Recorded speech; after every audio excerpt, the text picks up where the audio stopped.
সুখ দেওয়ার মালিক হচ্ছে আল্লাহ। আমার এই মা কি বলতেছে একটু দয়া করে আপনারা কথাটা একটু শুনেন প্লিজ। আমার কপালে সুখ লেখার সময় বিধির কলমে কালি ছিল না, কালি গেল কলম শুকাইয়া। বিধির কলমে কালি ছিল না, কালি শুকাই গেল।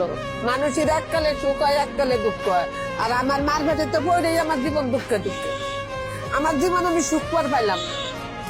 আল্লাহরে কই কি আল্লাহ, এত সুখ আমার ভাই সহ্য হইতাছে না, এবার তোমার কাছে নেওয়ার চেষ্টা করো আমারে।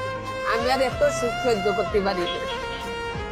আমারে মানুষের কাছে করলি বলা মানুষই কয় কি তোমার আল্লাহ পরীক্ষা করে, পরীক্ষা করতে করতে আমার মাটির তলে আল্লাহ নিয়ে যাও। আমি আর এত ইন্টারভিউ দিবার পারি না। দেখতেই তো পাইলেন আমার এই মাটা কি বললো। এই পৃথিবীতে কিছু মানুষ আছে অতিরিক্ত কষ্ট করে।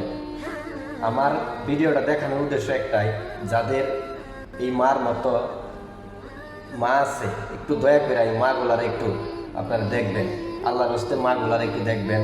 আর যারা ভাই আছেন, ভাই বোন, আপনার মাকে একটু দেখবেন।